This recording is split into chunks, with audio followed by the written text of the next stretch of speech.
bata pa lang mahilig na ako sa balita. Mahilig ako sa 24 Oras specifically. When I was 8 years old, nakaharap ako sa TV, I was standing straight. Tapos it was my favorite segment, ang Chika Minute. Yes! That Oh, that yes. time, it was Pia Guanyo. Yeah. If it's Chika Minute, it's Pia Guanyo talaga eh. So, I remember I was staring at the TV, watching her, and then sabi ko sa sarili ko, someday, papalitan ko si Pia Guanyo. Oh, the ego ng 8-year-old version mo. Diba?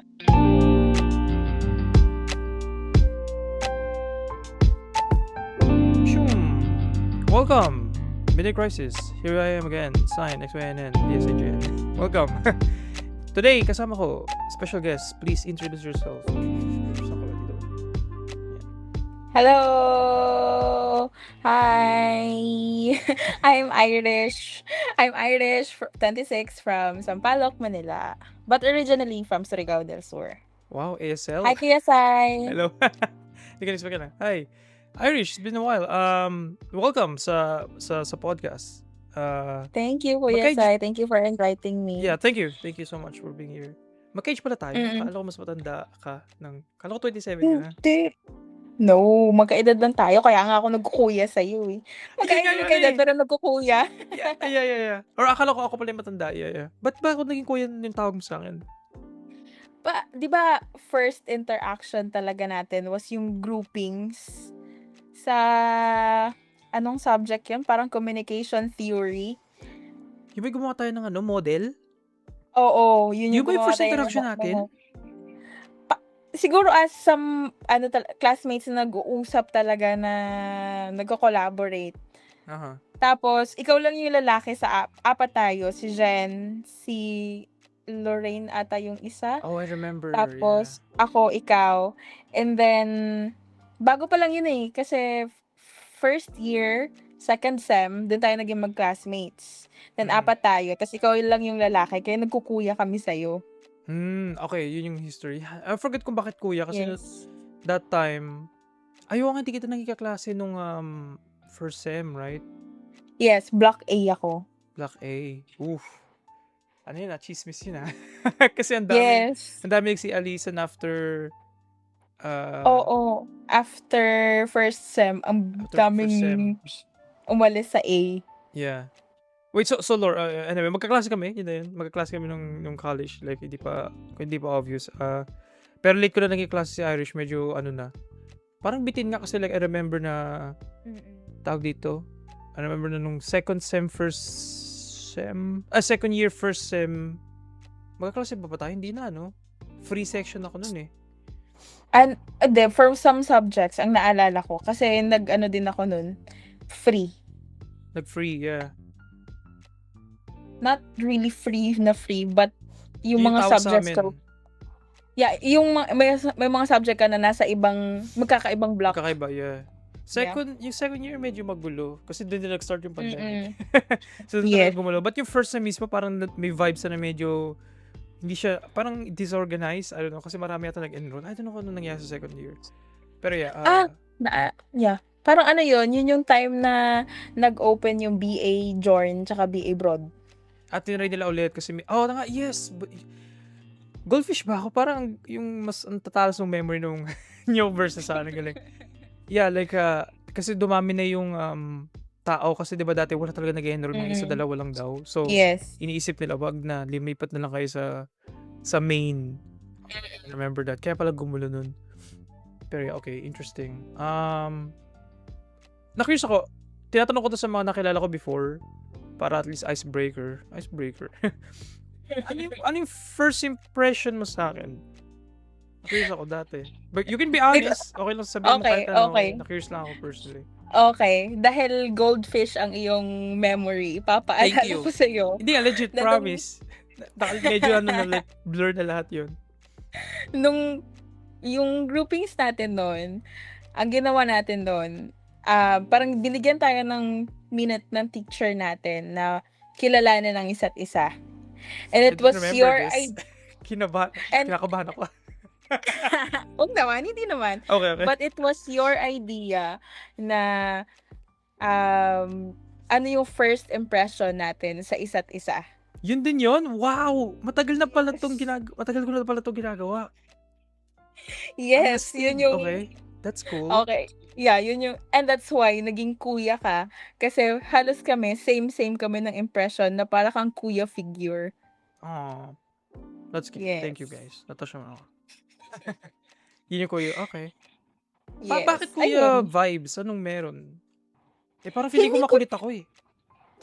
parang ikaw yung ano, yung panganay na kuya na makulit tapos I think it's the way you speak. Uh-huh, Parang you're very articulate but makulit. It just gives a kuya vibes talaga. uh-huh. In a good way? In a good way, of course. In specify, in a good way, yeah. Okay. Ayun, parang di ko talaga siya ma-remember, pero I remember yung ano natin, yung model. Parang filtering Mm. communication. Di ba filter? Parang Yes, talagang yes, yes. diniin ko yun kay ma'am. Ang ganda. You know what? Natanda ko na. Ang ganda ng first model natin. Ang ganda. Feeling ko nireject lang. Di ba? Tanda mo yung parang lahat tayo nakapalibot kay ma'am. Tapos parang Yes. binamadali natin i-pitch yung parang quick elevator pitch. Mm. Parang ganun.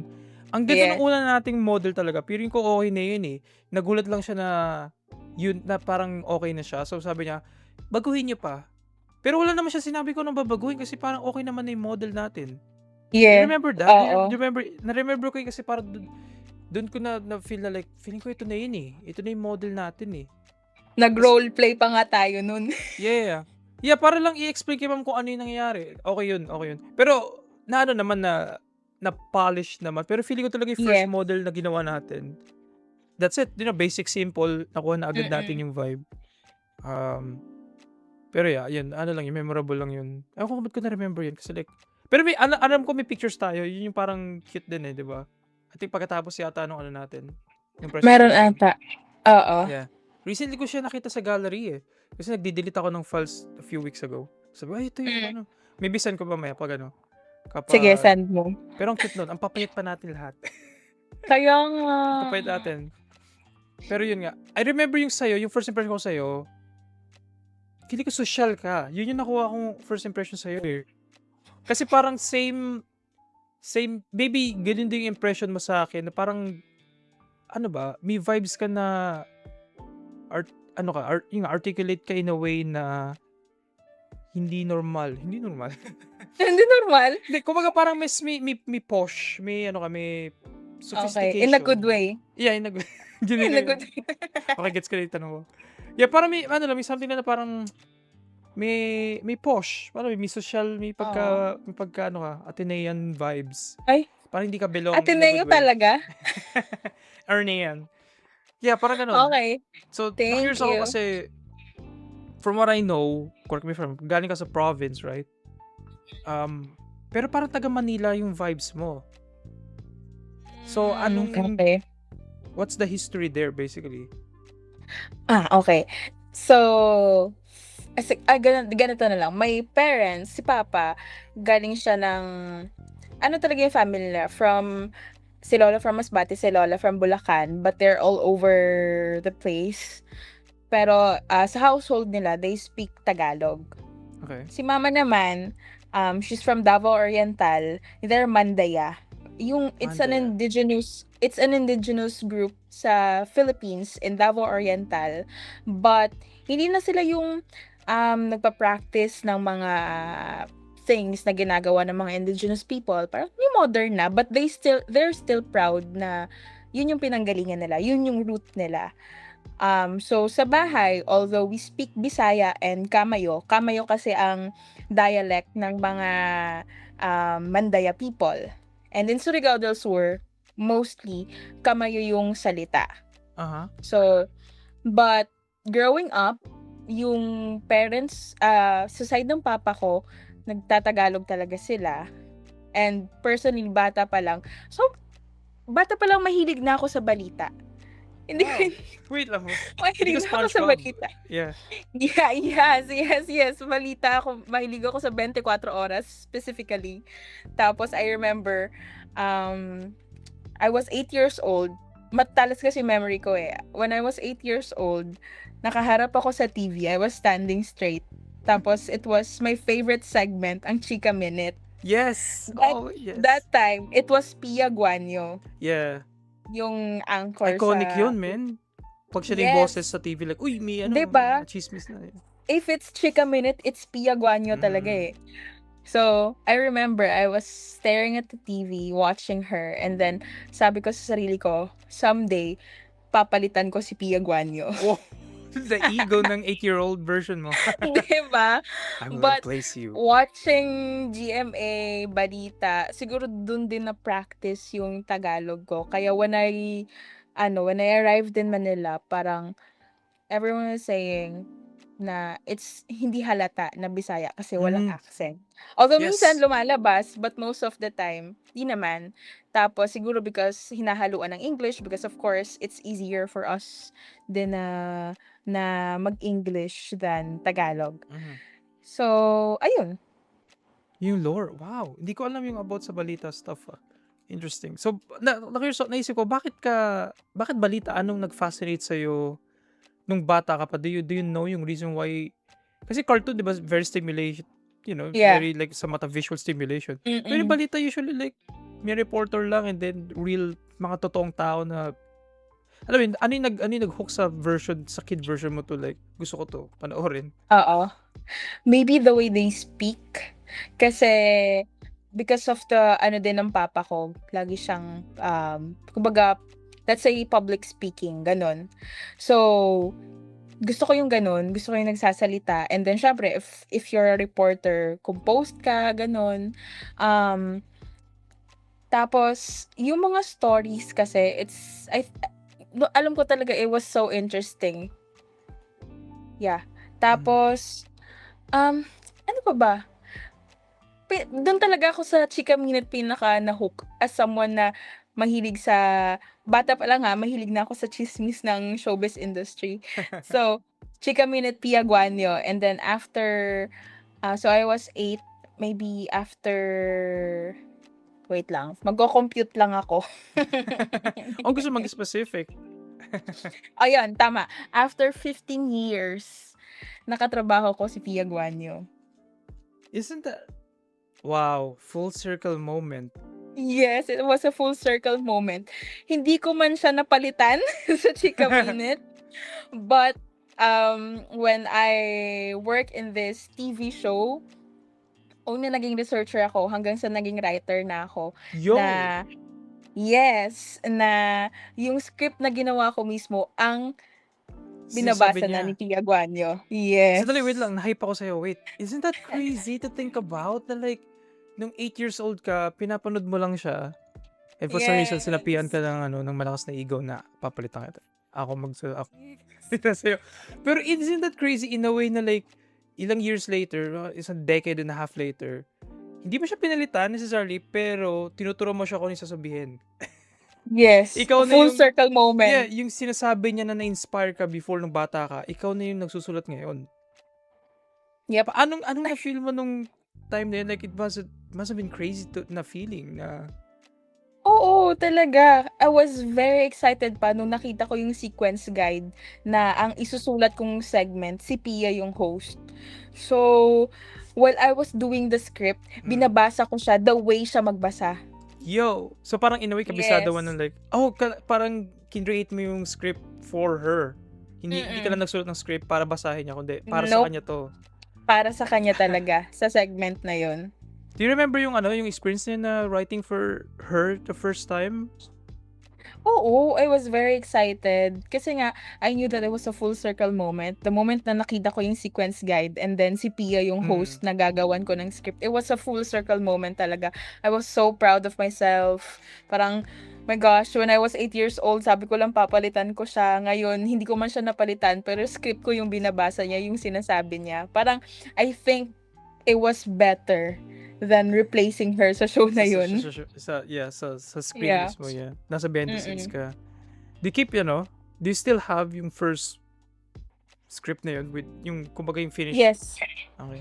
Yung printed copy? Kuha naman, basta memorabilia na lang. Yung lang, soft copy lang. Pero of course, it's online naman. Mhm. Wow, watchable yun, right? Yeah. Yeah, that's crazy. Nasabi mo ba sa kanya to? I'm sure kasi nag-interact kayo. At least nakwento mo Ano, ba na mabilisan? Or ewan ko.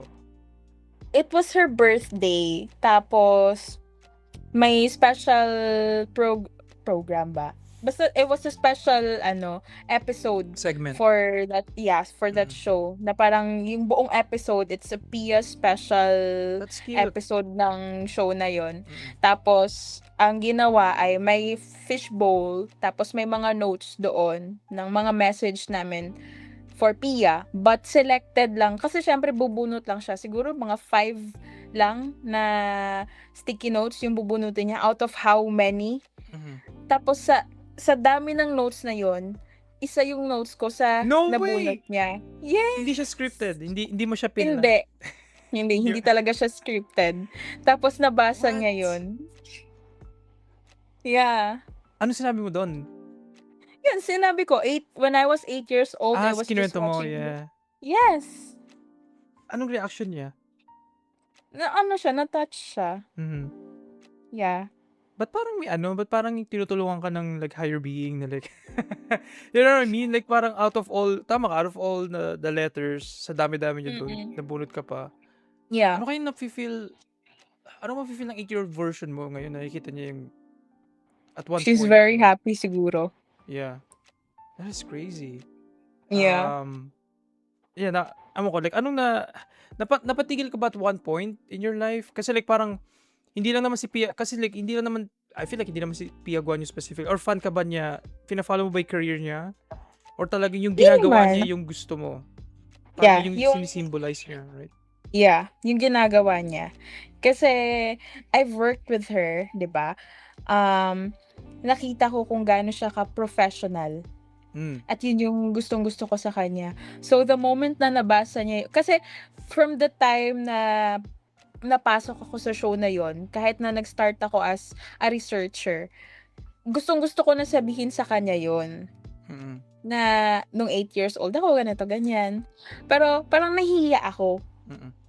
But through that note, at nabasa niya pa talaga, tapos habang nabubunot siya nun, may ginagawa ako, nagsusulat ako ng idiot board. Tapos napatigil ako nung binasa niya na. Tapos kinikilig na ako. Pero di ka naiyak. Parang di ka parang, oh my gosh, eto na yun. Hindi mo ba na-feel yung ganun? Like, hanggang kilig ka lang. Super happy. Pero hindi naman ako umiyak kasi birthday niya yun, pero ako yung iiyak. Well, gusto mo siya palitan at one point, you know? So parang, pero di ka ba iyakin na person? Before.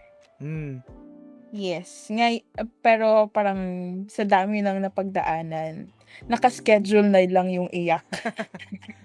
I feel like baliktad tayo kasi like dati hindi ako umiiyak. Talagang medyo matigas yung mata ko. Kapag may nangyayaring kahit very tragic sa harap ko, like parang it takes me like parang talaga, kung takes significant na event para like umiyak. Pero since napunta So ngayon naging soft-hearted ka na? Ngayon naging soft boy na ako, naging softy ako. Like parang ang bilis ko umiyak. Or at least hindi umiyak na huhu, kundi yung iyak lang na like basahin mata or teary-eyed. Yeah, parang mas mabilis na ngayon. I don't know. Maybe since coming here, tama ka, life changes.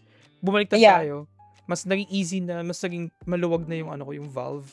Mas naging vulnerable ka na. Oo. Pero ikaw mas sumikip, parang ganun sa'yo, like parang mas tumagal. Okay. Yeah, maybe because of the work. The work. Yeah. I guess maganda siya pivot kasi like parang nasabi mo na parang naging researcher ka sa ganun. Like, so, kasi like com tayo, so obvious naman kung saan mapupunta yung mga karamihan sa atin, you know, usually nasa media. So, ano yung, sa alam ko, like parang nag-work ka doon for ilang years? No, pero nung 2020 to 2022, naging volunteer correspondent ako ng station na yon. So, while I was in our province, sa Surigao del Sur, I was doing reports for a specific na mga news segment, news show in that network. So, ayun, nagre-report ako, gumagawa ako ng script. Tapos, wait, report as in TV? Yeah, TV. Wow. Okay. Pero lang yun, phone lang gamit namin or Phone. DSLR gadon. Kasi naman kami, volunteer correspondent.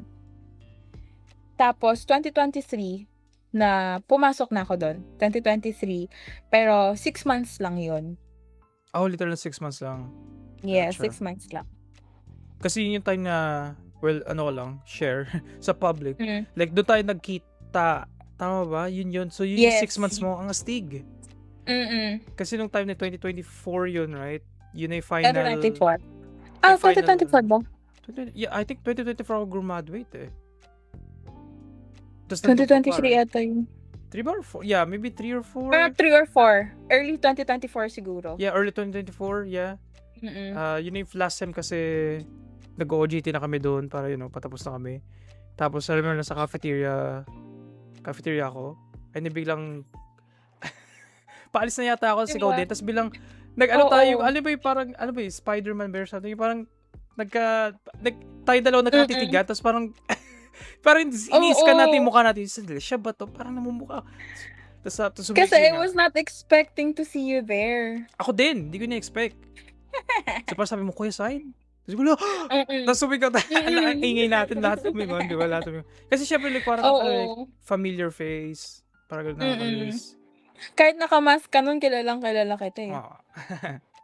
Like, ewan ko ba't ako, recognizable, yeah. Pero, grabe yun like, ano ka lang pala doon? Nakala ko matagal ka na doon sa trabaho na yun. So, Hindi.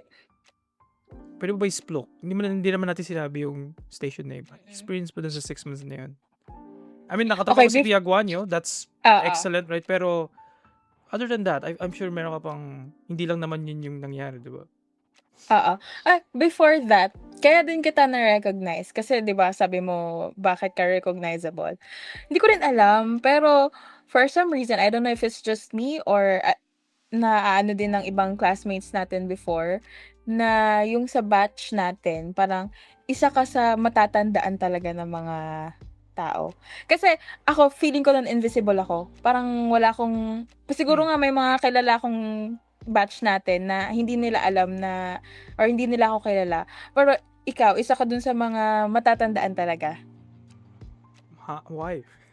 Na-intriga ako dyan Hindi ko rin siguro isa kayo dun sa mga parang nagli-lead talaga. Yeah, may ganung ka kasi. May ganung aura ka. Aura? Yes. Thank you. Ano ba yan? Parang episode ko ba ngayon? Parang pero totoo yun, Kuya Sai. Kaya nga kuya ka, di ba? Yeah. Natouch naman ako dun. It's just like parang lang, na-push ako after kasi hindi tayo naging magkaklase nun eh. Wait, nung first sem ba nung first year, nasa ka ba nun? Yung nga, Block A nga pala yun. So like parang, kasi sa Block C, ewan ko kung alam mo yung mga chismis dun. I'm sure kasi like mo ba si Vince? Naabutan mo ba siya? Yes. Vince, mga ganun. Like, okay. Sila Ivan. Yeah, naging sila dito, naging guest sa Midnight Crisis. And may mga kwento rin, may mga individual kwento rin sila about what happened and stuff. But yung first time kasi ng first year natin, very, I'm sure na-experience mo yun kasi yun yung musical theater, di ba? Tapos first time natin lahat sa college, tapos yun agad yung ginagawa natin. So, intense na ang daming drama nangyari, parang gano'n. So, liko lang tayo before tayo mag-work kasi like, napunta tayo ulit sa college. Na-curious na ako, bakit ka lumipat from A to section namin? C. Yeah, bakit sa section namin? Marami pang namang section, bakit C specifically? Yeah, kasi, di ba most of college students, kung saan yung friends mo, dun ka din. Ako naman, may friends naman ako noon, pero wala akong pakialam. Kasi, mas gusto ko yung schedule ng C. 3 beses lang tayo pumapasok sa isang linggo noon. Yes. Sinong may ayaw noon? Yeah. Diba? So, wala akong pakialam kung wala akong kasama. Makakakilala naman ako ng iba. Kaya lumipat ako ng C. So hindi ka person na, kasi kami, kaya naging C lang, syempre, na-attach na kami sa isa't isa. So, parang, kahit magandang schedule ng iba, auto C, like, hindi na namin titinan, pindot agad ng Block C, tapos enroll. Yun agad yun. So, ikaw, like, parang hindi ka masyadong attached sa kanila na, hindi, titinan ko pa rin actually. Gusto ko makita ko yung best schedule, gano'n ka. Interesting. Yes. Kasi may nagsabi sa akin noon na, don't trust anyone in Manila. Wow! Wait lang. Sobrang ano yun Parang Tapos, movie line yan na huwag pagkakatiwalaan ng mga tao dyan sa Manila. di ba? Interesting, yeah. Parang may bad connotation siya, pero dinadala ko siya. May nadami mong sinabi. Wait, we can, balikan natin yung work later, okay? Okay, balik tayo Naintriga ako. Kasi sabi mo, like yung lore mo is, very like nandun ka sa, very provincial life. Sabi nga sa Beauty and the Beast. Sorry, yun ko lang. Yun yung namin, theater. So, yes. ano yung, lumipat ka sa Manila nung nag-college ka. So, first time mo din sa Yes. Manila nung time na freshman college. Yes. Okay, i-build natin yung hanggang sa work na lang. Ano yung naging experience mo doon going here?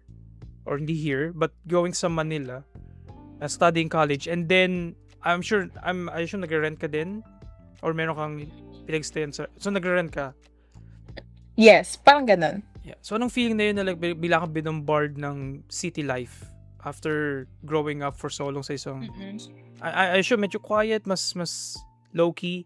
And then, bila ka napunta din sa Manila, sa gitna. Quezon City, you know. Yeah, can you tell me yung experience mo na yun?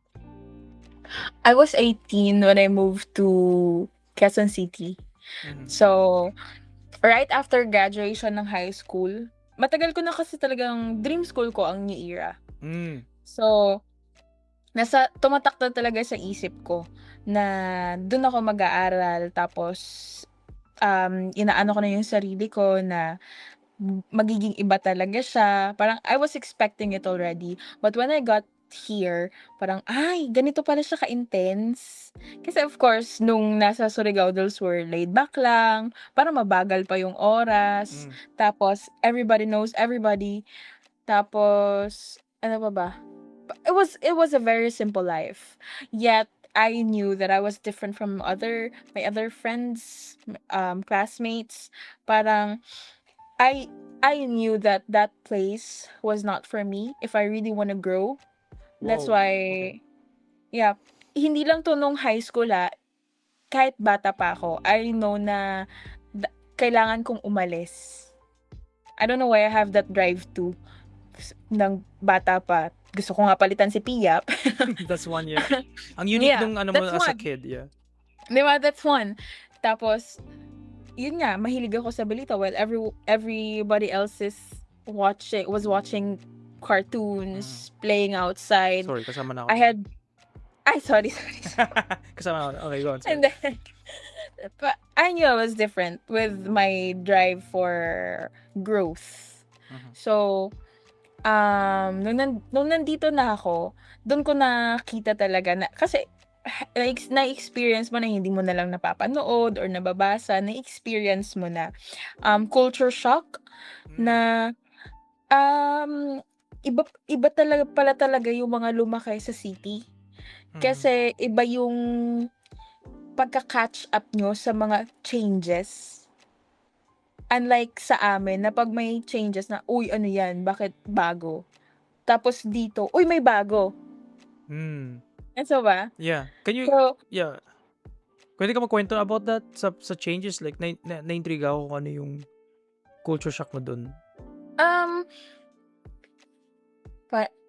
Ano ba? Sobrang 8 years na kasi ako dito eh. Yeah. So, nasanay ka na. Nasimulate Nasanay na ako. Pero, I remember the feeling na pinagko-compare ko na pag sa amin nga before, pag may bago, teka, ano yan? Pero dito, pag may bago, yung mga kaedad natin or mga bata na lumaki dito pag may bago, uy, ano yan? Parang they're interested dun sa mga changes or sa mga bago. Then in the province, titignan mo na namin kung ano yan, para is it beneficial for us? Parang something like that. Interesting. Well, may sinabi kang keyword by the way na parang gusto ko explore more. Sabi mo, since bata ka pa, na-feel mo na parang different ka from sa mga kaklase mo na nandiyan ka pa sa Surigao. Can you like be more specific dun sa feeling of being different? Kasi nung high school ako, ang mga classmates o mga friends ko, may mga ginagawa sila sa school na parang ayaw ko. Kasi Hmm. feeling ko hindi naman ako, it's not for me. Like yung mga classmates ko sumasali sila sa mga cultural dance competition, nasa marching band sila, sa mga ganitong sports. While ako, yung gusto ko, nasa classroom ako, tapos yung mga competition na gusto kong salihan is hindi, parang, ano ba yan? Parang it's boring para sa kanila, parang, like, for example, broadcasting. Yun talaga yung ano ko, tapos, ito na, ano lang, side lang, pero Yeah, go. Sudoku, ganon. Oh, yeah. Yun yung gusto ko. Tapos, ano ba, mahilig lang ako sa mga board games. Parang, tapos yung mga chismis nila, hindi ako ganun parang, hindi naman siya ganun ka-important. Bakit natin binibigyan ng atensyon yung ganun? Mm. Most of the time, I feel like I don't fit in. Mm. Kasi nga, yung mind ko nakaset to somewhere else na baka dun, mas makikilala ko yung sarili ko. And sure enough, I did. Tito, yeah. So, do you feel like mas belong ka sa Manila versus dun sa, like, Yes. living here for 8 years, mas na-feel mong ikaw, mas na-feel mo yung authentic self mo for 8 years versus living there Yes. for, wow. Yes. Maybe also the fact na no one's holding me back. Although my parents are there to guide me, but Mhm. unlike nung nasa province, they're very strict kasi. Pero nung nandito na ako, ayun, mas nakilala ko yung sarili ko. Gotcha. Yeah. So, mas prefer mo yung, city life. Yes, the convenience din kasi. Mhm. Convenience Pero, siguro. convenience, kung may gusto ka, mahanap mo siya kung saan-saan. Mhm. Kung may kailangan ka, nandyan lang. Unlike sa province, kailangan mo pang i-source out sa ibang place, or tapos maghihintay ka pa, gano'n. But, ano naman, if ever na, alam mo yun, magse-settle na talaga tayo, yung matanda na tayo, mga anak natin ganito na, Mhm. kaya na nila sarili nila, I would love to go back to the province. Pas mag-settle in a more quiet life, kumbaga, after. Yes. Gotcha. Well, naisip ko rin yung sinabi mo na about sa being different is parang how you speak. Kasi I guess yun yung stand out Mm. sa akin, hanggang ngayon, parang yun yung na-remember ko sa'yo sa person, na Mm. may twang. Hindi ko rin siya ma-explain talaga eh. Basta may twang lang, Kwang. parang ano lang talaga, parang may onting slide ka sa words na ginagamit mo. Alam mo yun? Hindi Okay. kayo parang barok na Tagalog na, nag-isip ako ng Tagalog word na, or ng English na, welcome to Manila. Matigas yun, pero ikaw, welcome to Manila. Like, parang, may may accent. So, like, parang, does that, parang, ang interesting kasi sabi mo kanina, like, parang, yung accent mo, hindi, kung magsasalita kang right now, hindi kita maano as, like, wait, taga-probinsya ka? Akala ko, like, lumaki ka here. Parang ganun yung ano ko. So, parang growing up, like, ano yung, sino yung nagturo? Bakit na-develop yan versus what yung normal na, like, pag probinsya, may parang dito sa US, country Oo. accent, Texan accent, di ba? Howdy, Yeah. pero parang hindi mo siya nakuha. Yung ganong Visayan accent or like parang yung dialect na yun. Hindi mo nakuha. So, anong... Wala namang nagturo. Siguro yung ano ko lang, yung mahilig nga kasi akong manood. So, I think dun ko siya nakuha. Mhm.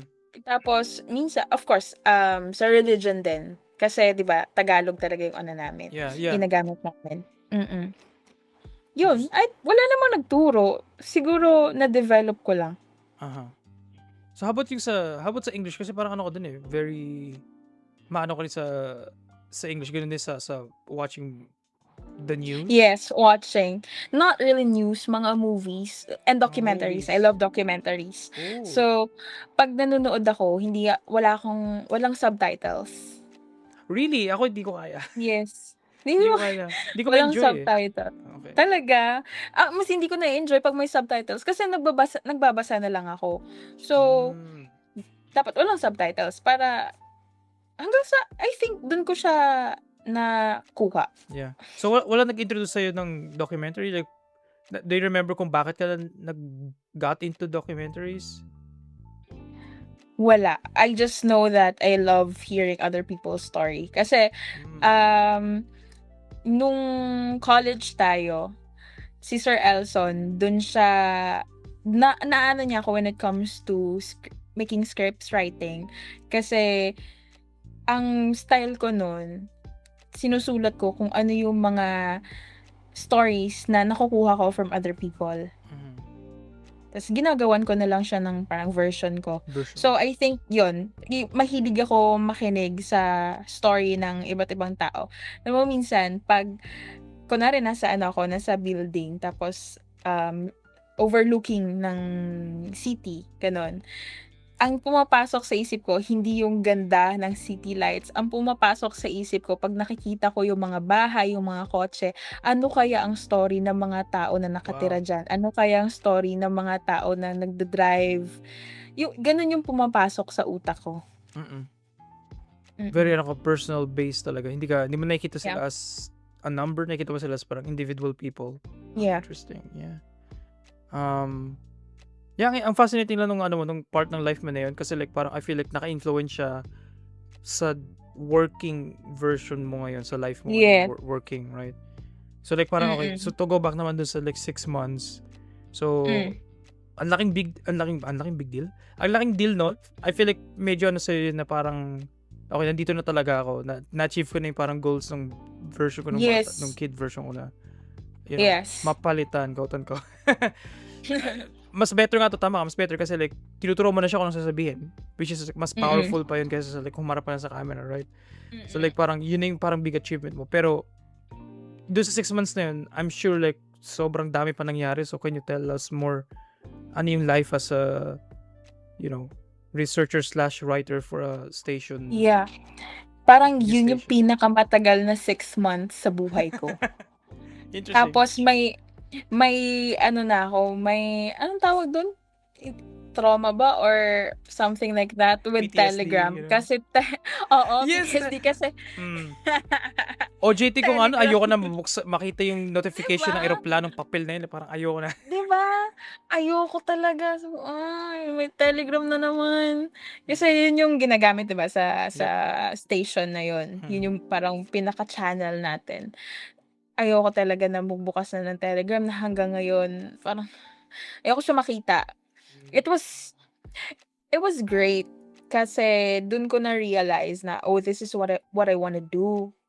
Parang after how many years of figuring out kung ano yung gusto ko, ito pala yun, TV production pala. But, it was toxic. Yes, it was toxic kasi ako yung pinakabata and then ang sumunod na so I was 23, ang sumunod na pinakabata sa'kin is like 30. Medyo malaking gap. May gap. Yes, malaking gap. Tapos yung iba may mga anak na nakaedad ko, gano'n. And then they came from these 2 big TV networks. Yung isa yung nagsara, tapos napunta sila sa station kung saan ako nag-work before, kung saan ka nag-OJT before. And dala-dala nila yung ano ba tawag doon? Parang character? Culture, yes, culture ng network na yun sa kung saan kung saan ko sila naka-work. I'm grateful kasi na-train din talaga ako, but I'm not grateful dun sa mga naranasan ko. Yun. Yeah. That sucks na ganyung experience. I feel like common siya experience. Like meron din akong si Jerome here sa na ano namin siya na naging guest siya. And yeah, ang dami niyang stories. News din eh. News. Ikaw I think ang segment mo is like parang paano ba siya? Variety show? Entertainment, yeah. Entertainment, Morning variety show. And stressful din. Lalo na sa, yung kwento din niya about sa, siya naman news. So, automatic feel ko stressful din kasi kailangan mabilis, di ba? Yes. Pero, can you tell us kung comfy ka i-share, like, ano yung mga specific na nangyari kung bakit natawag mo siyang toxic? And ba't na-feel mong ang haba ng 6 months na yun? Okay. Ang mahirap kasi maging researcher eh. Kasi walang mabubuong show kung wala kang kukuhang guest. Okay. Yes. So, kami mga researcher, kami yung naghahanap ng, "Uy, magandang story 'to, trending 'to ngayon. Let's dive into it." Kung may nakuha tayong guest, um, ah, ini-interview namin sila, mga researcher, ta's yung material na yun, yung interview namin sa kanila, yun yung binibigay namin sa mga writer, sa mga segment producer. Mm. Yun, mahirap maghanap ng guest. Especially if ang head writer namin gusto niya may star factor tayo, paano paano ako kukuha ng ng artista or ng influencer kung wala din naman tayong ibabayad sa kanila. Okay. So, Parang kayo nagha-handle nun? yes.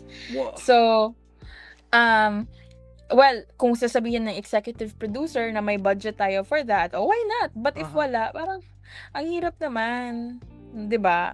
So, yun yung pinaka-challenging, yung paghahanap ng guest. At kung may mahanap ka, di good. Pero most of the time, mahirap talaga siya. And then kung wala kang idea na baon-baon, mumurahin ka pa ng head writer. Murahin ka. Like, Yes. personally or nakikita ng ibang tao or? Nakikita ng ibang tao. Kasi may Wow. brainstorming kami. Tapos or minsan pag onset na, tapos aligagana lahat, yun, mamumura ka na lang, ganun. Although masasanay ka din naman kasi nga ganun daw yung culture. Pero iba kasi generation natin eh, sa generation nila. So, ayun, bigla ka na lang mamumura. Naalala ko nun, may parang quota kasi kami na guest for buong episode. Usually dalawa, tatlo, ganun. Ako minsan over pa ako, like 3, 4, ganun. Kasi usually dalawa lang. Basta ganun. Tapos may time nun na walang makuhang guest din yung iba. Although ako, tapos na ako sa assignment ko. Pero that time kasi hindi ko rin alam kung anong beef ng head writer namin sa akin. Pero ako lagi napag-iinitan niya. At pansin din yun ng iba. Tapos, 12 midnight na nun, 12 midnight, patulog na ako. Bigla siya nag-chat. Sabi niya, "Irish, maghanap ka ng psychiatrist para sa segment na 'to." 12 midnight, maghahanap ako ng psychiatrist or psychologist? Ano may gising pa ba ng gano'n? Hindi ko rin siya anong tawag dun? Hindi ko siya masagot na, saan ako maghahanap? Naghanap na lang ako. So ayun, Wow. naghanap ako. Uh-huh. Oh my gosh, ang galing ni God kasi ay binigay siyang psychologist sa akin, nagising ng oras na yun. At ini-interview ko siya ng 12 midnight para sa topic na gustong i-discuss. At alam mo ba, 12 midnight yon, natapos kami 1 AM. Ang show namin 10 AM. Tapos kailangan niya na makapunta dun ng 8:30 AM. So 'di ba? Tapos wala pang bayad yun. Yun yung hindi ko makakalimutan. Tapos, umaga nun, nasa show na kami, nasa set na kaming lahat. Mamumura ka pa. Ako na nga naghanap ng, parang sa buong episode na yun, lahat ng guest namin, guest ko. Tapos ako pa Kasi yung lahat mamumura. galing. Yung ganun. I am mind blown. Hindi ko in-expect. Akala ko ibang tao yung nagbo-book. No. Yung research lang. Tapos may ibang taga-book sila, nag-aasikaso ng mga people na sasakto dun sa research. Hindi ko in-expect na ikaw maghahanap, ikaw magbo-book, ikaw kakausap, ikaw magpaplano para pumunta sila dun. Yes. That is crazy. So like, paano mo siya nahanap? I mean, you don't have to be specific, pero like, bakit siya gising ng 12? Bakit siya pumayag na same day na pumunta ka sa network and walang bayad? Paano mo siya napapayag? Ang dami nakakita mo ba? Ang dami mong obstacle para umuo siya, para mapunta siya sa studio the same day. So, anong magic powers yung ginawa mo para mangyari Hindi yun? ko rin alam. Pero ang ginagawa ng mga researcher, maghahanap kami ng marami, magme-message kami sa marami hanggang may pumayag na isa. Grabe. Anong strategy mo para ma-convince? Yung personal strategy mo para ma-convince? Kasi like, syempre at one point magtatanong, bayad ba yan? Meron ba kaming Talent Oo, fee. al Anong siyempre sinasagot mo dun 'pag gano'n na yung tanong? Kasi siyempre umuo na sila pero bago ako umuo, may may bayad ba? Anong anong ginagawa mo para yeah. umano sila? Wala, usually hindi na namin sinasabi na walang bayad 'to, kasi parang yung iba gets naman nila. Pero 'pag may nagtatanong minsan nagdi-disclaimer na ako, "Pero wala po itong ano, exposure lang talaga." Pumapayag naman sila. Mhm, Kasi siyempre yung mga doktor, yung mga lawyer, pangdagdag nila yan sa ano nila, yung profile nila. sa profile, yeah. Na Na-interview sila as sa seen on TV. TV. Mm. Yeah, yeah, for sure. So wala ka namang experience sa person na, "Ay actually no, ayoko." Wala kasi walang bayad. So lahat naman sa'yo accommodating or May na-experience ako na doktor naman 'to. mhm, Doktor siya, tapos ang topic namin ata nun is menopausal something. hmm, Basta ano siya, OBGYN. Tapos nagalit siya. oh. Nagalit siya kasi sabi niya, ano ba 'yan, wala na ngang bayad, wala pang panggas." Gumanon siya. Tapos Oh. wala pa ako sa studio that time kasi umuwi ata ako nun, tapos work from home lang ako. Ta's pinasa ko lang yung contact number niya sa isa pang researcher. Ta's yun nagalit siya, ta's nahiyang-hiya ako kasi first time nangyari yun sa'kin. Mm. Ano yung naging resolution nun? Eh, di binigyan Wala, mo siya ng hinayaan ko panggas? na lang. Ah, okey. Di ko alam, basta hinayaan ko na lang. So, hindi ka gano'ng person na like nag-go out of their way para tulungan siya, nag-rant lang. Nalaman mo lang na nag-rant siya, Hmm. wala naman ako diyan sa studio, so I'm safe. Yun ba yung inisip mo? Hindi, ano yun, ka-chat ko siya nung sinabi niyang, wala na ngang Eh. TF, wala pang panggas, gumanon siya. Oh, ano sabi mo? "Sorry po, thank you, Oo, bye." sorry lang ako. Interesting. May Wala naman pakain, akong wala? magagawa. Kahit Meron Jollibee, naman. okey, meron naman. Masarap naman yung pagkain na binibigay namin. Pero of course, siyempre sa hirap ng buhay yun, gusto ng ibang tao may TF. Mm. Gets ko naman yan kasi nag-share sila ng expertise sila. Mm. Gotcha. Mm. Na-curious ako, ewan ko kung willing kayo share, ano yung worst day of your 6 months there? Ano yung worst thing na nangyari sa'yo? Kasi parang feeling ko, namumura ka, hindi na-appreciate yung work mo even if karami ng segments galing sa'yo, right? So, ano yung culmination ng lahat ng hirap na yun? Meron ka bang araw na nangyari lahat ng masasama, ganun?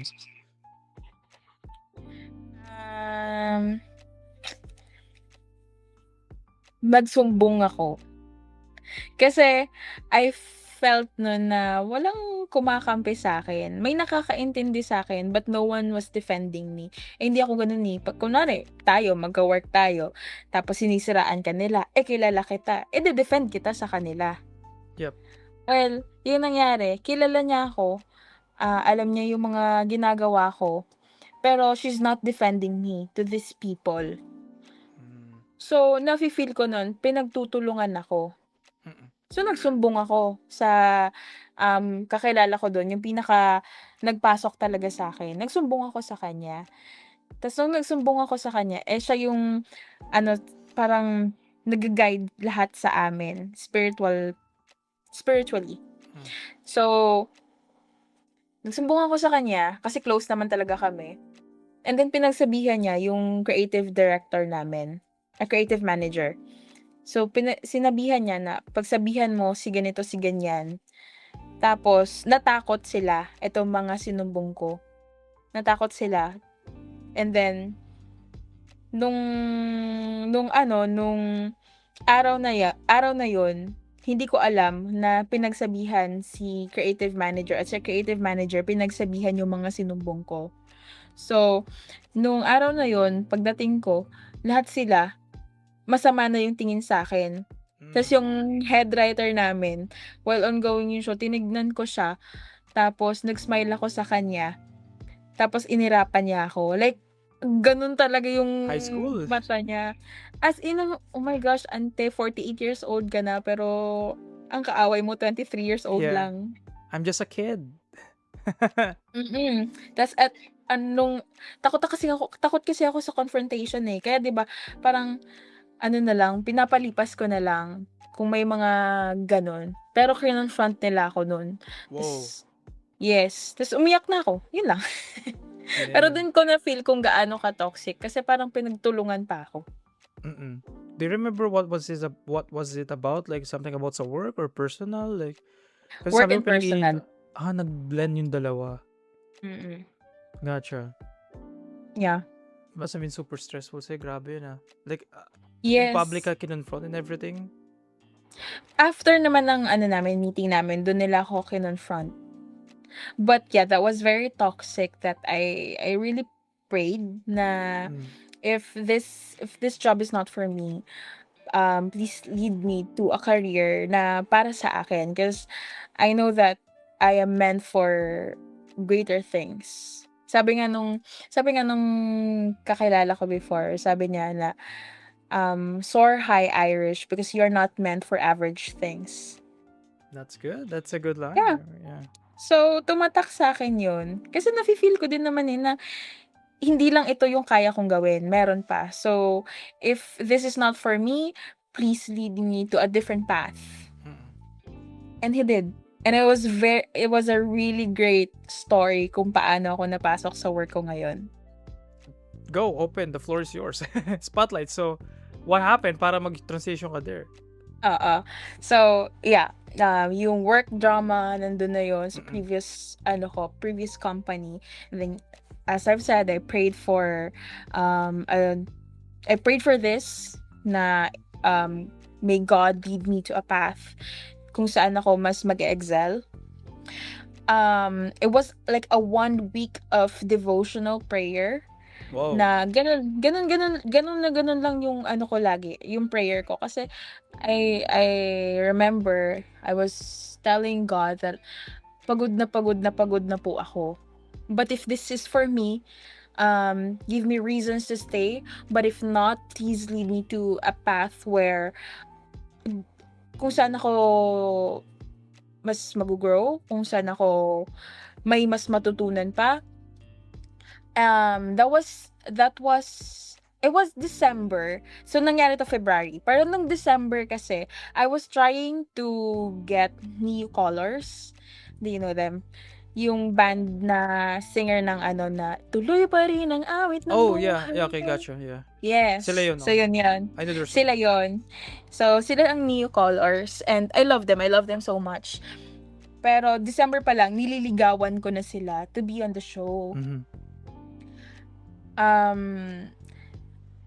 My last day sa show na yon, pumayag sila. December pa lang, awesome. nireject na nila ako. February, pumayag na sila. So they were technically my last guest. Kasi nung guesting nila, wala na talaga ako sa show nun. Yun yung parang the day after kung mawala sa show. But technically, guest ko pa rin sila kasi naabutan pa nung nandun pa ako yung nagsusulat or nagre-research about them. Ako yung nag-interview sa kanila. And then, that day na nag-guest sila sa show na yun din yung araw na in-interview ako ng company na to. So, ang current work ko, it was March 4. Yes, March 4. Actually, December pa sila. Tumawag na sila sa akin, December din. Pero nireject ko kasi tinanong ko, saan po yung interview? Sabi nila, Sampaloc, Manila. Ang thinking ko, ay, apakalayo naman ng Sampaloc. From QC. Diba? Yeah. From QC to Sampaloc. Ay, wag na lang po. So, hindi ako pumunta ng interview. Tapos, tinawagan din nila ulit ako ng February. Pumayag na ako kasi yun nga yung time na paalis na ako sa previous station. So, yung araw na yun, March 4, nag-interview muna ako. Interview mo nila ako ng 9 a.m. Tapos, yung dalawa kong mga boss, mag-asawa kasi sila. Sila yung nag-interview sa akin. Tapos, sabi nilang nila after nung interview, okay, we will call you kung ano man yung results. Usually, pag ganun sabi, ay, maghahanap na lang ako ng iba pa. Kasi, of course, hindi ka pa confident talaga na matatanggap ka. So, umalis na ako sa building, and then nag-book ako papunta sa previous work ko kasi gusto ko mapanood ng New Colors eh. Ako yung nanligaw sa kanila, ako yung researcher nila. So, kahit wala na ako sa show, pumunta pa rin ako kasi gusto ko sila mapanood. Hmm. Kasi so nung nandun na ako, kinikilig-kilig ako, gano'n. Tapos nagvi-video kami. Nagvi-video kami ng mga ka-work ko na mga close ko naman. So, while nagvi-video, kinikilig-kilig kami, gano'n. Hanggang sa nag-start na yung segment nila. And of course, new callers kayo eh. You have to perform your top 1 na song, which is Tuloy Pa Rin. So, they were singing, "Tuloy pa rin ang awit ng buhay ko," ganyan. So, siyempre sa buong kanta, hindi lang naman siya isang beses kakantahin kasi siyempre chorus siya. But during chorus, while I was taking a video, nakaganon lang yung phone, nakalapag lang siya sa table. Nakaharap ako sa phone, kumakanta-kanta din ako, "Tuloy pa rin ang awit ng buhay ko." Biglang may nag-pop na notification from our HR, sabi niya, "Mag-start ka na tomorrow." That is amazing. Naging theme song siya ng life mo Yes. nung time na yun. Yes, kasi that time parang I was giving up na talaga sa sa station na yon. Parang ayoko na talaga, pagod na nga ako. And then I was praying. Tapos sinagot yung prayers ko. And then nandyan pa mismo yung Neo Colors. They were singing Tuloy Pa Rin. Live, Tas biglang yeah. nag-pop out. Actually, nandito pa sa akin yung video. Gumanon ako. Yo, Yes. isn't that again, crazy moment na naman. Nakita yung live reaction ng nagbago buhay mo. Yes. Or nag-shift into another era, another chapter. Nakita yung Yes. beginning of a new one, yeah. Hanggang ngayon, nandito pa rin yung video. Wow. That's amazing. So, yun na yung parang magandang ending. Saka like, okay, ang toxic. Sobrang heavy. Yes. Pero yung final day mo, at least technically you're extra Final, day. Pero final. May tuldok na. Like something na parang, parang talagang celebratory talaga na movie. Diba? Ito yung climax to sa movie, right? Ng rom-com or something. Yeah. Right? Yung parang kumakanta yung favorite band tapos parang you got the job. And also, may bago ka ng boyfriend. Sakto sa joke. So ano yung ano na yung work mo right now? Ano yung experience mo right now ngayon sa bago mong career? Like, kamusta ka na after that? So currently, I'm an accounts manager of this company. We're an events management company. It's our main services. When I started here, it was very difficult and got challenging at first kasi I had the same position. It was my first job, my first work nung college, after college natin. But I thought it was not for me. And then after how many years? After 2 years, ito na naman yung work ko. Parang by the time tinanggap ko siya kasi sa isip-isip ko, I cannot afford to be poor. That's a good line. I cannot afford to be diba? So, sige, papatulan ko na to. Let's see kung saan ako dadalhin. So, pumayag ako. And then when I started here, 2 months pa lang ako, bigla akong kasi ang pinakamahirap kasi sa accounts manager. So, accounts manager, hindi ito yung pera ng company. It's not in the finance department. Accounts refers to clients. So, kung client mo to, account mo yan. But since sa company, 2 lang kaming accounts. Yung boss kong nawala siya. Nope. Wala yung camera mo. Ayun. Alright, continue. So, sa company, 2 accounts lang kami. Yung boss na babae, yung may-ari, tapos ako. So, imagine the pressure. Imagine the katawa mo pressure. yung may-ari. So, although, magkaiba naman kami ng mga accounts na hinahawakan, but in just 2 months of working in this company, nakakuha ko ng isang project with Department of Agriculture. So, that project, I did solo. It was, ang lang naman yun noon is catering, but it was 3 days, and then merong 1,000 kang papakainin. 1,000?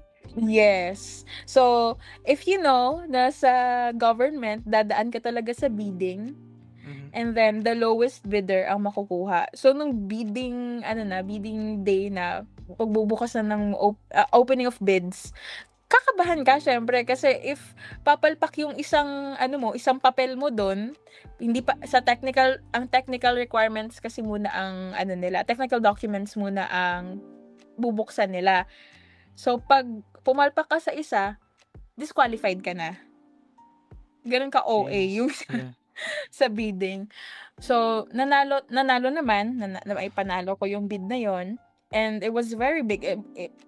Yun yung first project ko na napakalaki. It was 2.9 million na budget na Oh project. my God. Yes, tapos sabi ko, hala, ganito na yung ginagawa ko. Mhm. Dati minumura-mura lang ako ng head writer, ngayon nagle-lead na ako ng event. May Yes, at 24 7-digit years. like budget.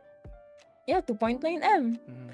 So, yun na yun. Parang, let's see kung saan pa ako dadalhin nitong work ko na to.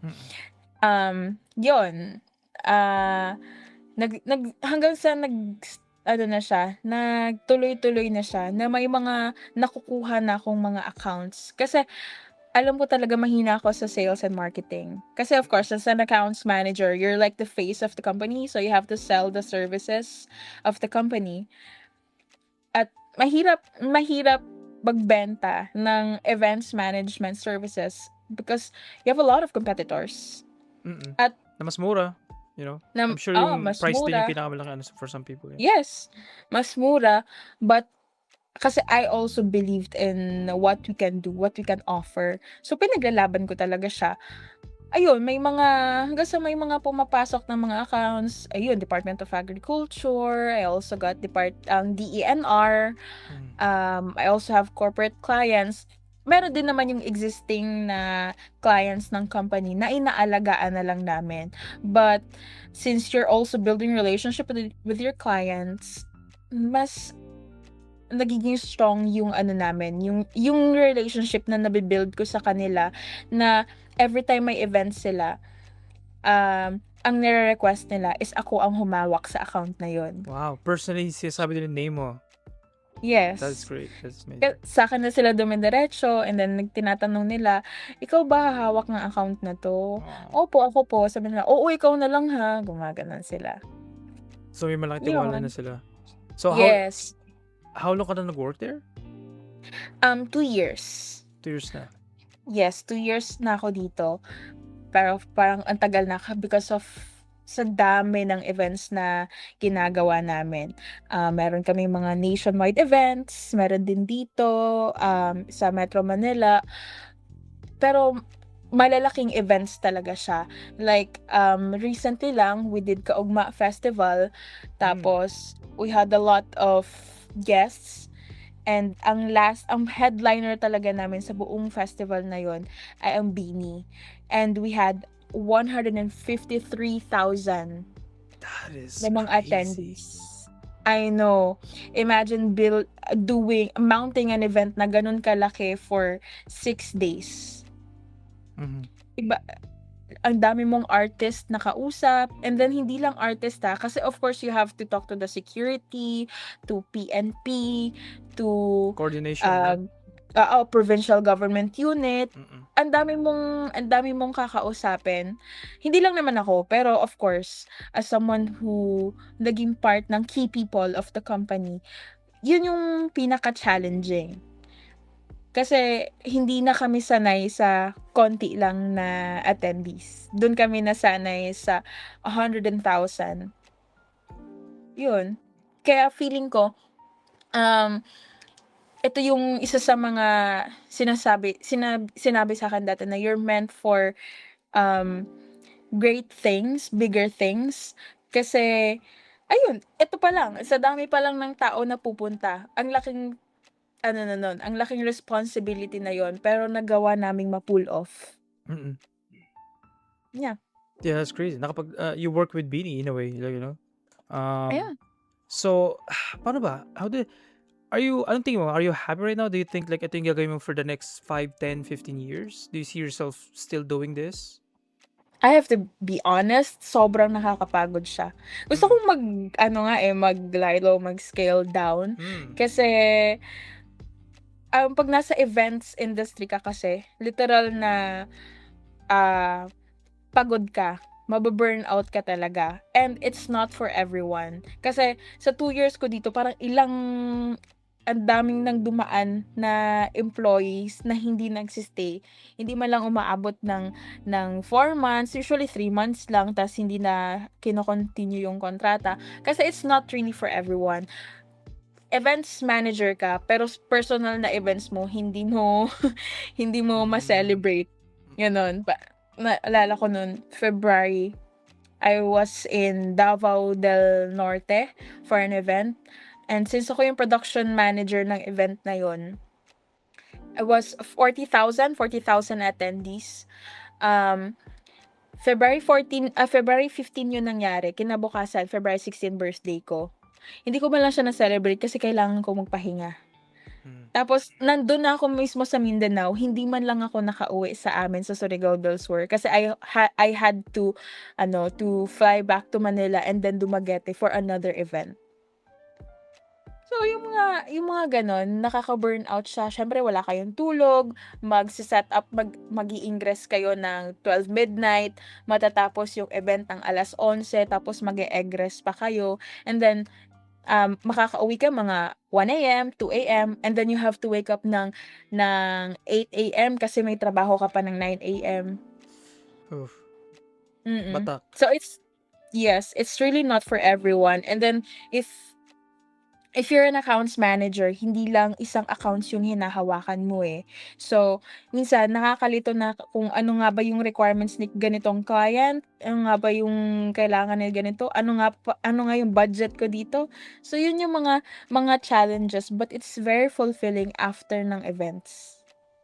Na na-pull off mo siya natapos. Yes, it's very fulfilling. Tapos makikita mo na happy yung client, pini-praise yung services na na-offer niyo sa kanila, and then they're looking forward to doing another event with us. So yun yung pinaka-fulfilling dun, and also the commission. I feel like yun yung pinaka-importante dun, eh. I feel like Yes, yun, yeah. At the end of yun the yung day, at least sulit to, mm. yun na lang, sulit ang bayad, sulit ang bayad, sulit ang bayad. Yun ang inuuli mo sa ano mo. Yes. Yeah. Mm. So, are you like, I guess going back to sa question, so do you see yourself doing this for another, kasi sabi mo you're burnout, yun ang ibabaw sa'yo, yung pagod, for sure. So, sinabi mo na it's not for everyone. Do you think yung work na yan is for you? Yes, it is definitely for me. And then looking back, noong 2022, 4 years ago, I told myself na I think being an accounts executive slash manager is not for me. But nung napasok ako sa company na to, dun ko na figure out na this is for me. Kasi kung magre-resign ako, what's next? Ano yung magiging position ko? Kasi 'di ba, parang eto na yung ginagawa ko, eh. So, I don't know. But I think I feel that it's for me. It's just that napagod din talaga ako. That's why maybe not just with the work itself, mahal na mahal ko siya, but I think with also the company na I'm currently working with, dun din siguro ako napagod sa environment. Ayan na naman tayo. But it's normal naman. Kaya gustong-gusto ko na mag-resign, but every time I'm trying to resign, I'm trying to submit my resignation, biglang may bagong project na pumapasok. So yun siguro yung mahirap 'pag isa ka sa key people ng isang company. Kasi kung aalis ako, sinong papalit sa'kin? Nandun yung nagho-hold back sa'yo yung guilt mo na iiwanan mo sila, mahihirapan na naman sila maghanap. Kasi from experience maraming dumadaan lang, hindi nila kaya. So kami mga nagsi-stay, ibig sabihin kaya namin, but yung pagod nandun yun. Ayun, every time I'm trying to resign, biglang may papasok na project, which is a very good project. May bago kaming project na gagawin na mag-iikot kami sa buong Pilipinas. So sinong hindi gusto yon, 'di ba? Yeah, Libre mag-travel. pa. Yeah, Yeah. local travel. So And then, nung parang decided na talaga ako na, hanggang this year na lang ako. Biglang, i-increasean yung ano mo. So, I think I'm gonna stay pa with this company. But yes, I can see myself doing events Events, pa in the next 5 years. Pero maybe iba sa ibang company or ibang means. Pero Yeah, same maybe. career. Same career, doing events. I really love it. Kasi nung college tayo, ang ginawa nating event nun is yung sa Philippine Arena, graduation 2019. Yep. Yun. So, na-feel mo na dati, may calling ka, na-feel mo na, parang gusto ko to, parang ganun. Yes. Masaya kaya magsuot ng comset. Gusto mo yun, naka-earbuds, yung headset, yeah. Comset, oo. Yeah, comset, yeah. Masaya. Okay. I mean, ako personally hindi kasi I think sumuko. So wait, part ka nung nag-graduate pa, tawag dito yung grad team, yon. Di ba like parang grad team. kinuha tayo slave labor. I'm sorry, sa topic ko siyang slave labor. Ginamit tayo as experience, like meron sa pag fourth year nyo guys, meron kayong extra grade pag fourth year, like what? Like first year pa lang tayo noon, I remember. So parang wait, makukuha ko yung benefits nito lang next year, next 2 years pa, what the heck? Anyway, so part ka ba doon ng grad team? Wait, hindi mo napakinabangan yun? No, kasi umalis ako, nag-AWOL ako. I think, because nabuta ko pa yung nagpa-practice tayo dun sa malaking field sa labas ng university. Gabi na, gabing-gabi na, umuwi tayo gabi na. And doon ko na-decide na, it's not for me. Wala akong benefit here. Keme-keme lang yung grades. I mean, to be fair, parang di naman, kasi ewan ko kung anong experience pa doon, na nadagdagan ba ng grades, kasi feeling ko, may ibang tao nagreklamo na wala naman daw silang nakuha benefit. But I don't know if like personally ikaw, nakita mo yung bayad mo. Hindi siya grade, pero hours sa OJT. Ay, yung hours sa OJT, yeah. Nakitulong nun. Nakitulong nun. But still, parang ako like, ayoko magpuyat na, wala man ano to. Wala namang bayad, tapos tayo mag-handle ng, basically, tama ka, parang events coordination. Sa Philippine Arena, like parang bro. Yeah. Seryoso kahit pag pakain lang, hindi pakain ba wala? Parang feeling ko wala din. Meron. Okay. Pero nung mga practice, wala. Pero nung the day, meron. Gotcha. Interesting. So parang ang cute lang kasi nakikita yung proclivities, magkakaiba tayong proclivities. Ako kasi mas gusto ko chill na environment. Ayoko ma-stress. So parang feeling ko pag nandiyan ako sa work ko, parang feeling ko, akin yung commission, pero yung trabaho, I wish okay lang na ikaw na humanda. Ako na din for moral support na lang. Parang ganun. Hindi ko kayang ganun eh. Pero I'm happy for you na it's a mix bag yung happiness kasi like parang sabi mo nga like yung commission, yung ginagawa mo masaya. Pero ang kapalitan is yung sacrifice mo sa personal life mo. Right? Yeah. So, like, gusto ko sana katatanong but sinabi mo na, right? Like, parang ang naka-impact hindi ka nakauwi. Nandun ka na. Pero hindi ka nakasaan. Hindi mo na-skip mo yung birthday mo. Hindi mo na-celebrate yung 25th mo? 24th? Like, 25th.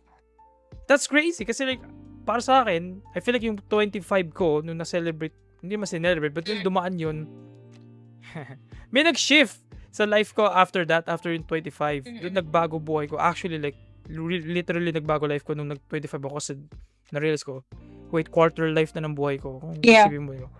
So, ang dami kong nag-meditate ako sa anong gagawin ko in the next 5-10 years. Parang ganun. So, ikaw, na-skip mo siya. Yeah. At least yung hindi naman yung meditation, but at least yung araw mismo. So, right now, 26 ka na, right? Ano yung... Yes. I guess, naiisip mo in the future sa life mo, like parang moving sa 30s. Kasi, it's crazy to say sa bibig ko na nasa mid-20s na tayo. So, like, parang ano yung napipicture mo sa mga susunod mo pang taon papunta 30 years old mo? Like, where do you see yourself sa kabuuan ng buhay mo? Let's say, like, hindi lang sa career, but sa holistically sa life mo.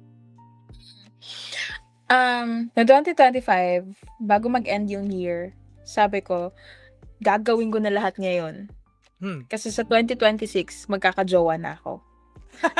Yes! Okay, there we go. Ang ganda dun. Yes, I support.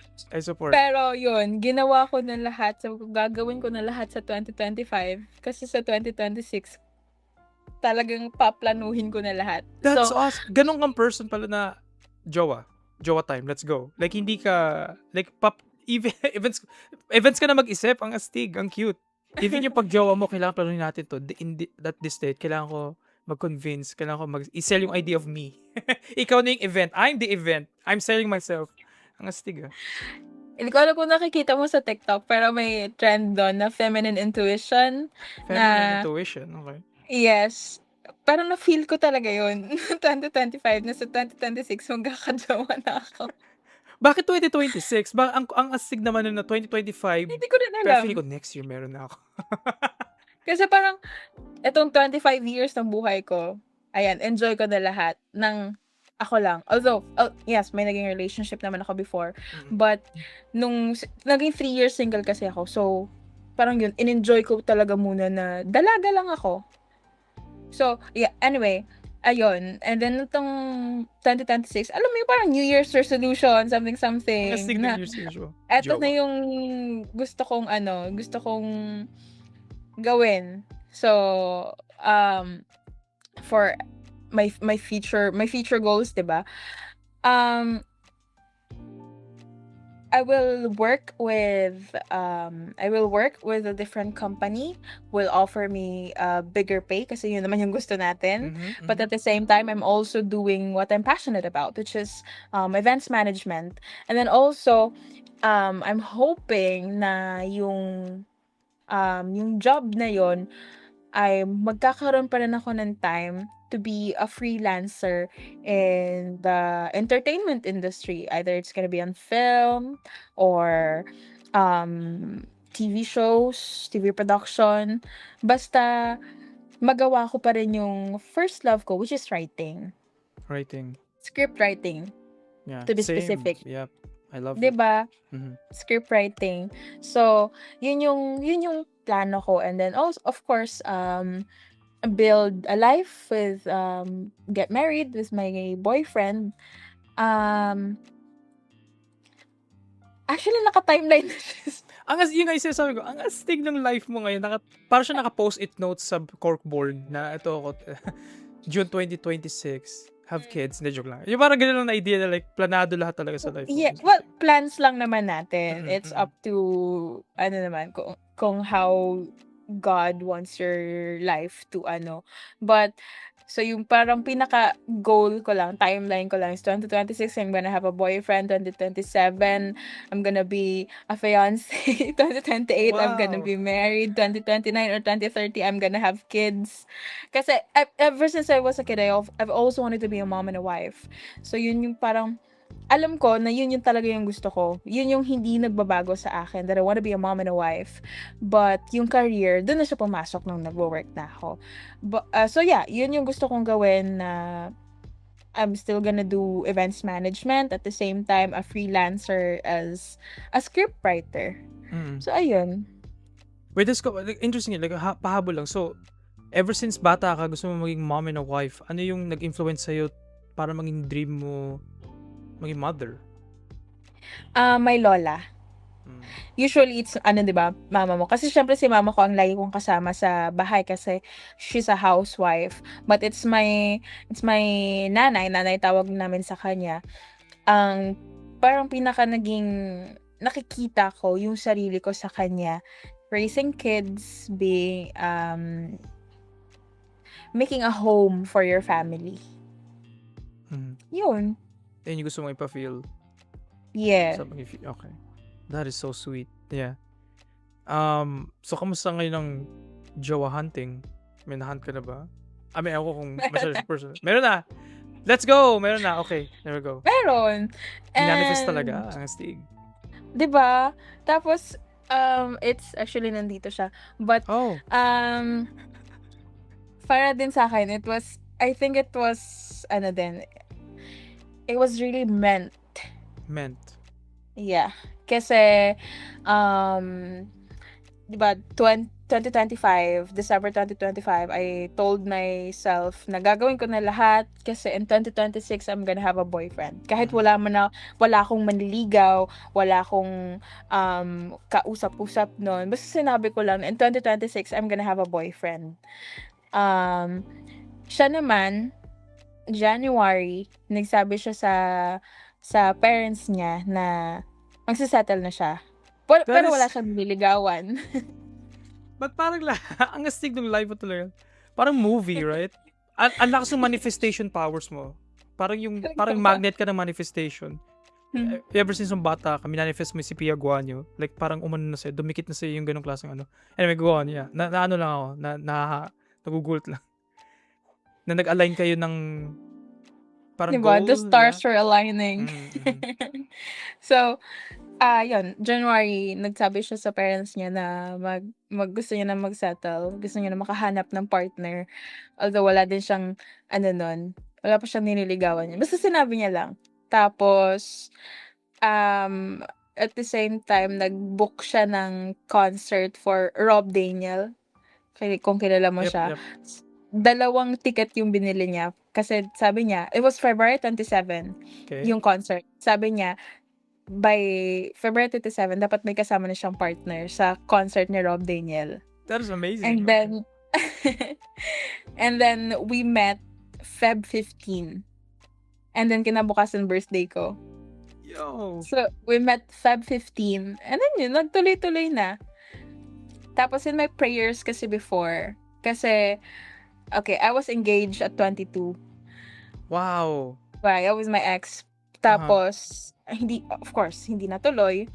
I was praying na please let me heal muna. Let me heal muna. And then nung okay na ako, my prayer was, kasi syempre hindi naman ibig sabihin na healed ka na, ready ka na to be in a relationship again. So yung prayers ko noon na maging ready sana maging ready yung puso ko, yung isip ko bago ko matagpuan yung taong para sa akin. And then I also prayed na sana yung para sa akin, ready na din siya. And then nung feel ko na ready na ako, sa prayers ko naman, sinabi ko na I'm ready at sana yung lalaki na for me is ready na din. Eh di ba nga nung end of 2025, sabi ko, 2026 magkakajowa na ako. Tapos siya, nung January, nagsabi siya sa parents niya na magsisettle na siya.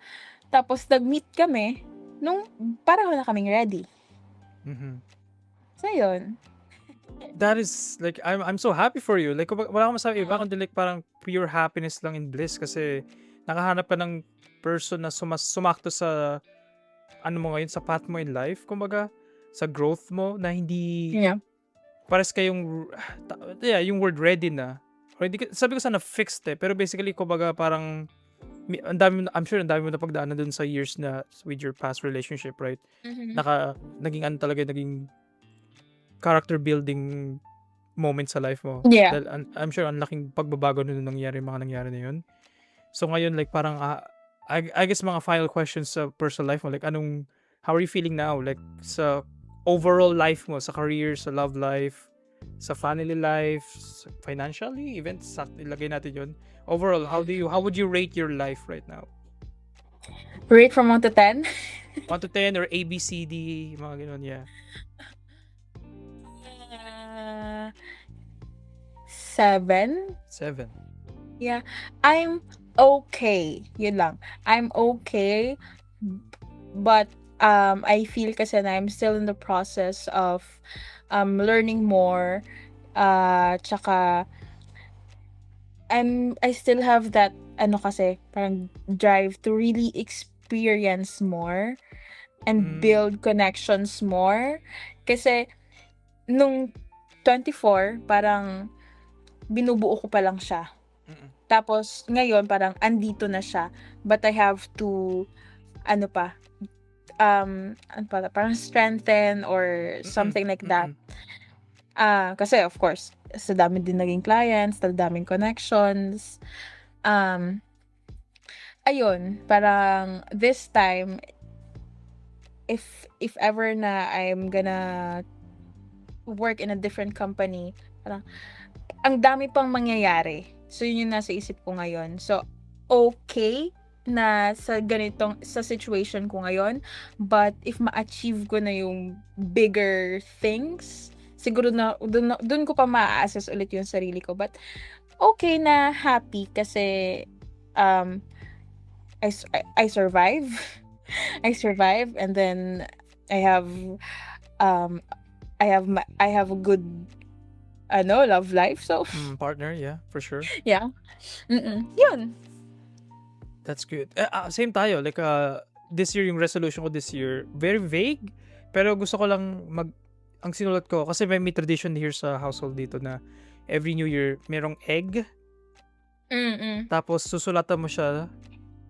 Tapos, ibabato mo siya sa labas ng bahay. Parang ganun. Kung parang ano mo siya, like, resolution. Yung parang yung version ng New Year's resolution dito. So, ang sinulat ko doon, 2026, EXP grind. So, gusto ko lang mag-experience kung ano man, what life has to offer. Very vague, very masyadong broad. Pero whatever, like, kung anong pumasok sa buhay ko this year, like, pasok lang ng pasok. And I get what you're saying, dun sa sinabi mo na parang, yung 24 ka or something, parang, may mga nakuha ko, or ngayon yung time to refine, to hold on to, sa mga, kung ano meron ka. Same. Yun din nasabi ko sa sarili ko ngayon. Ang cute kasi parang similar din tayo dun sa ganung journey na yun, na parang, at this point, meron tayong mga people around us, or maybe career, or ano na. Ito na yun. Panghawakan mo na lang.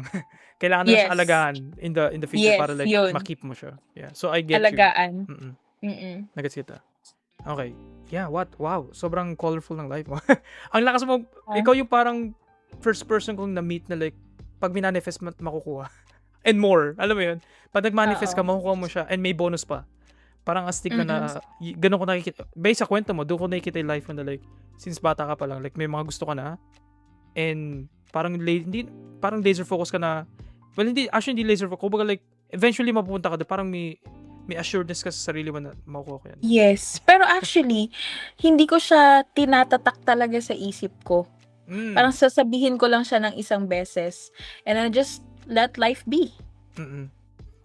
So, mas fascinating ngayon din. So, parang hindi mo siya pinipilit. Like, gusto ko to. Pag nakuha ko, G. Pag hindi, nandyan lang siya. Nandyan lang siya sa air. Sumasakto lang ng parang for some reason, magnet ka, lumalapit sa'yo. Or parang, hindi mo man lang minamanifest na like, lumalapit. Yeah, ang astig lang. Very cool. Pero, wait lang. Before talaga pinaka-start. Nakikita may tattoo ka. Tattoo yan, right? Yes. Yeah. I have tattoos. Pero may lapit, like pakita mo or something? There we go. Yeah. Okay, this one on my right hand, it's pananampalataya. That's awesome. Yeah, because also my second name is Faith. Yeah. Tapos this one is Mindanao. That's so cute. Yeah. Mhm. Naging interested ako like sa tattoo kasi nagpa-tattoo ako like a month ago. Ayun. Oo nga, nakita ko. Yeah. So parang since Flowers, then, like, 'di ba? yeah, ano siya, inspired siya sa song. Anong song? Unfold by Porter Ng? Robinson. Ano siya, parang musician, Pakinggan ko. EDM musician siya. Parang ano lang siya. At basta magandang song. Magiging Okay. personal na. Basta it's just a song na like worthy ilagay sa balat kasi like kumbaga I'm sure kasi ako like parang ayoko paano ba? Basically kumbaga parang ang tagal ko na gusto magpa-tattoo pero hindi ko alam kung ano yung perfect design. First tattoo ko. Wait, ano yung first tattoo mo? Yung nasa right mo, nasa left? Here. Meron pa dyan. Yeah, pero hindi siya halata ngayon. Ano yan? Ano siya, may wave, tapos coconut tree, then may shell, tapos sa dulo, ay sa ano ng wave, parang may rays ng sun. Kasi of course, Surigao del Sur, I grew up near the beach and the mountain, so reminds me of home. Gotcha. What made you decide to get your first tattoo? Gusto ko lang like, makuha yung experience mo. Like, ano yung, bakit na-decide mo magpa-tattoo? And ilang taong ka nung nagpa-tattoo ka? Actually, ang lahat ng, I have 8. Pero mga maliliit lang naman. Yung una kong tattoo, it was after an event. Ano lang naman siya, parang may etong company na to, nandito yung mga parang stakeholder nila. It's a global company. So, mga bisita yung mga foreigners, ganun. And then, ako yung naghawak ng account na yon. And then, sabi nila, gusto lang namin i-tour sila sa ganito. Okay, sige. So, kumuha ako ng yung mga company, travel and tour company. tinur namin sila sa Manila. And then after nun, nasa BGC na ako, nakaupo ako sa isang park doon. Sabi ko, ano nang gagawin ko? Ayoko pa umuwi. Tapos, sige, magpapatattoo na ako. No Kasi matagal siya. ko na din gusto. Pero like, hindi mo, okay, ako kasi personally, like, parang binild up ko siya sa mind ko. Like, kumbaga months. I spend months na like, okay, feeling ko gusto ko na. As in, hindi lang siya gusto na passive lang, kundi actively gusto ko na siya. Kailangan, pag pinag-isip ko siya, ikaw like parang, okay, bored ako, tattoo. Yun lang. Ayun, parang, siguro feel ko din na, ito na yung time na yun. Kasi matagal ko na siyang gusto. Meron akong, sa mind ko may naiisip na akong design, pero, wala pa akong hinahanap na yun talaga mismo. So, doon lang din, nasa park ako, ito yun. Tapos habang naghahanap ako ng tattoo artist or ng tattoo shop na bukas pa kasi 9:00 na yun ng gabi. Buti na lang may open Grabe pa. sponty. Nakakatakot ka pala kasama pag sponty. Like, bagla, may mga magagawa tayong kababalaghan na like permanente sa balat. Ayun, eto, tsaka kasi siya, parang naka-promo siya na 2 tattoo for 2.5. So, meron pang isa na dito, butterfly naman siya. Butterfly. Gotcha. Yes. Tapos, nagsunod-sunod na tig-2 din. Then yung Kaya kay 8, 2 for 6, 8. 8. Ano ba? Ay, hindi. Yung last 2, isa-isa na lang Ay, siya. isa na lang. Gotcha. Yes. Pero anong flower yan, Kuya Sai? Actually, di ko siya masyadong research. Kinuha ko lang yung design. Okay. Like, hindi, kumbaga yung design mismo yung in-inspired ko, hindi ko na ni-research kung ano bang flower, kung anong meaning ng flower na yun in the first place. Like, parang, yung song yung meaning sa akin eh. And, sumakto lang, yung design ng song, kasi may vinyl ako nung mga songs na yun. Yung sumakto na yung design dun sa song na yun is itong flower na to. So, kahit anong design, kung ano yung nandun sa song na yun, yun yung ipapatato actually. Parang ganun. So, okay. Pwede patingin ulit. Wait, paano ba? Tatayo ba ako? Parang ganyan. Hindi, ganun lang. Yan, nandito kasi. Yeah. Okay. Kasi nung in-story mo siya, akala ko orchid siya. Ang ganda. Maybe, parang ganun. Actually yun. Pero like, siya, parang ang idea kasi nito parang medyo messy yung itsura ng tattoo actually. In a good way. Kasi parang siyang yung original design ng flower, parang gawa siya sa MS Paint. Or parang gawa siya sa note, yung sa paint, yung parang tinray siya ng mouse. Ganun yung parang idea. So nung pinatato ko siya, na yung artist, kasi sabi ko, pwede bang guluhin mo? Like, pwede bang mo gawin perfect? Kasi yun yung original design eh. Like, parang pixelated siya eh. Gawa siya sa computer. So, okay lang na maging jagged yung lines. Okay, wag mo siya gawing like straight line na malinis. So, habang may kita sa, Midnight Crisis, like, pinost ko dun yung parang vlog na pinatato. Like, sabi, hindi ako sanay na ginagawa ko to. Medyo, sinishake niya hand niya daw to like, make it, yung ganun design, basically yun. Kasi gusto ko yung imperfections eh, parang ganun. Yeah. Alala ko tuloy nag-vlog ka talaga nung college. No, wait lang. Ba't naalala mo yun? Sorry, wait. Bigla ko na-cringe. Tapos may ginawa kang music, yung journal. Wait. Well, bakit mo na-remember Media yun? journal. No. How do you remember that? Sabi ko sa'yo, matalas memory ko eh. Okay, let's end this episode na. Let's close this up. Media journal. No. Stop. Do you remember? Grabe, sobrang no? Sobrang, gusto ko talaga anong pumasok sa isip. Anyway, nagbago na ako. Hindi, joke lang. Ganito pa rin, no? Uy, continue mo lang.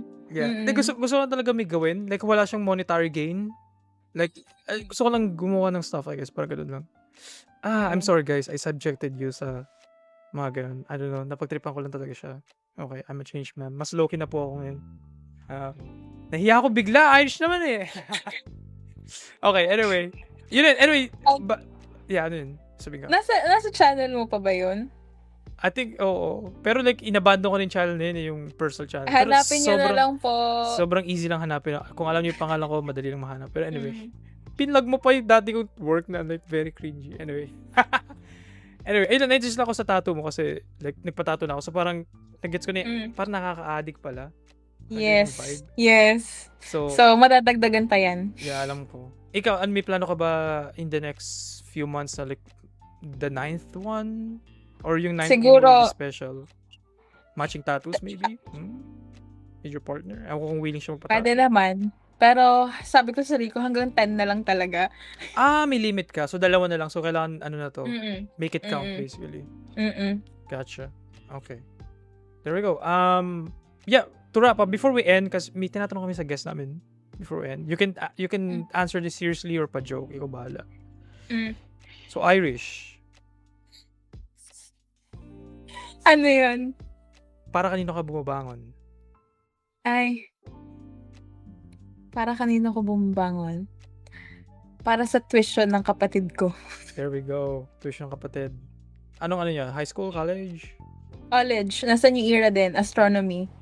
Yo, that's awesome. Yeah. Okay, there we go. Para sa Yun kapatid. Yeah.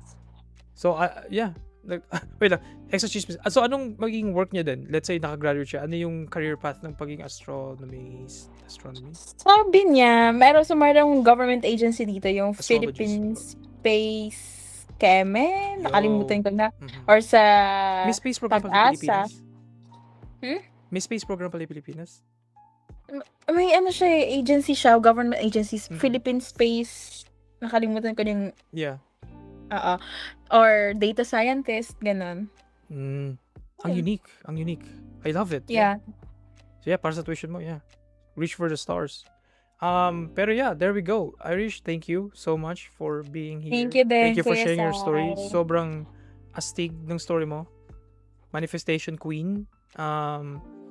So yeah, like before we end, like meron ka ba ipa-plug? Like kung comfy ka, like SOCMED or work mo, I don't know kung like ano, pwede yun gawin or stuff. Wala naman.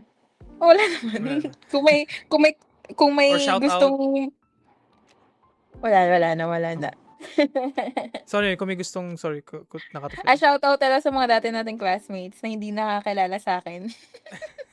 Feel ko, may nangyari ba sa experience na yan? Binati mo, tapos nahuyo ka? Ganon? Hindi. Pero si Ralph, naka-work namin siya. Well, AKA Maki! There we go, yeah. Kasi I think hindi na well-known ngayon yung Ralph version niya, yeah. Yeah, may ano na siya. Like, I cannot believe, by the way, naging kaklase. Ikaw, naging kaklase guess mo din kaya siya. Sa tingin mo, makukuha ko yun? Ikaw nga, hindi ka nga nakilala eh. May chismis ako sa'yo. Sabi sana ako. Anyway, yun lang. Thank you sa suggestion. Yun lang sasabihin ko. Okay, pero yeah. No, hindi, okay si Maki. Just like, natawa lang ako kasi. Bibig may TF kasi siya, okay? Well, hindi ko afford yun. Yun ang ko. Hindi ko magagawa yung ginawa mo sa psychology. Iko-contact lang siya. Hindi ko kaya yun. Masyado yung powers ko, 2 week, okay? Anyway, but yeah, thank you, Irish, for being here. Thank you, Kuya I really appreciate giving your time. You giving your time. Thank you so much. Pero yeah, Spotify, alam nyo na, Spotify, YouTube, follow nyo yan. Mga accounts namin na patay, mabubuhay in the near future. Pero yeah, thank you so much guys for watching and or listening. Sana na-enjoy si Irish. And we'll see you guys again next week. Same time-ish. Basta Friday. Bye-bye! Bye-bye! Bye-bye! Bye-bye!